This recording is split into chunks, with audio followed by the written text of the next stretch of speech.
അമ്മ അംഗം കുറിക്കാൻ ഒരുങ്ങുന്നത് ആ പേരയ്ക്ക പിച്ചാൻ വേണ്ടിയിട്ടാണ്. അതെങ്കിലും കിട്ടണമല്ലോ എന്നോർത്ത് ആ പേരയ്ക്ക ഞങ്ങൾ നേരത്തെ തന്നെ പറിച്ചെടുത്ത്. മറ്റേത് 2 അതുപോലെ കൊണ്ടുപോയായിരുന്നല്ലോ. ഇനി ഇതിൻ്റെ അതിന് 2 പേരയ്ക്കയും കൂടെ ബാക്കിയുണ്ട്. അധികം പഴുത്ത് പോകുന്നതിന് മുമ്പ് അതും കൂടി പറിക്കണം. ഞാൻ പറഞ്ഞില്ലേ, ഈ പേരയിൽ ആദ്യമായിട്ടുണ്ടാകുന്ന പേരയ്ക്ക നല്ല മധുരം ഉണ്ടായിരുന്നു. അങ്ങനെ പേരയ്ക്കെല്ലാം കഴിച്ച് ഉച്ചയായപ്പോഴത്തേക്ക് ഞങ്ങൾക്ക് കുറച്ച് ബിരിയാണി കിട്ടി. ഞങ്ങൾ ഇവിടെ ഓട്ടം വിളിക്കുന്ന ഒരു ഇക്ക ഉണ്ടായിരുന്നേ. ആ ഇക്കയുടെ ഉമ്മയുടെ ഓർമ്മദിനമായിരുന്നു.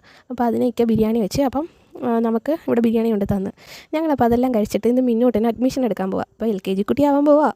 അങ്ങനെ SN ട്രസ്റ്റിലാണ് അഡ്മിഷൻ എടുക്കുന്നത്. ഞങ്ങൾ ഫുഡൊക്കെ കഴിച്ചിട്ട് ഞാനും മിന്നൂട്ടനും അമ്മയും എല്ലാവരും കൂടി ഞങ്ങൾ അഡ്മിഷൻ എടുക്കാൻ പോയി. അപ്പോൾ പോകുന്നതിന് മുമ്പ് തന്നെ അവിടെ എങ്ങനെ അമ്മയെ കളിക്കാൻ സ്ഥലമുണ്ടോ അങ്ങനെയൊക്കെ ഒരുപാട് ചോദ്യങ്ങളൊക്കെ ആയിട്ടാണ് പോയത്. അവിടെ ചെന്ന് കണ്ടു കഴിഞ്ഞപ്പോൾ കുഞ്ഞിനത് ഒത്തിരി ഇഷ്ടപ്പെട്ടു. അങ്ങനെ അഡ്മിഷൻ ഫോം എല്ലാം ഫില്ല് ചെയ്ത് അഡ്മിഷനൊക്കെ എടുത്ത് കഴിഞ്ഞ് വന്നപ്പോഴത്തേക്ക് മേഡം ഒരു ഡ്രോയിങ് ബുക്കൊക്കെ കൊടുത്തു. അങ്ങനെ അതെല്ലാം വാങ്ങിച്ച് ഹാപ്പിയായിട്ട് തിരിച്ച് വരുന്ന വഴി എനിക്കൊരു കൊറിയർ അയക്കാനുണ്ടായിരുന്നു. അങ്ങനെ ഞങ്ങൾ ഒരു കൊറിയറൊക്കെ അയച്ചു കഴിഞ്ഞപ്പോൾ എന്നോട് പറഞ്ഞ അമ്മ എനിക്ക് ഐസ്ക്രീം വേണമെന്ന്. ഞാനവിടെ ഐസ്ക്രീം വാങ്ങിക്കാൻ കയറി. അപ്പോൾ അവിടെ ഫ്രീസറിൽ സ്ട്രോബെറി ഇരിക്കുന്നുണ്ട്. അപ്പോൾ പിന്നെ അതിനായി ബഹളം. അങ്ങനെ വന്ന ഉടനെ തന്നെ ഐസ്ക്രീം അങ്ങ് കഴിച്ചു. ഇനി സ്ട്രോബെറി ഷേക്ക് അടിക്കണം.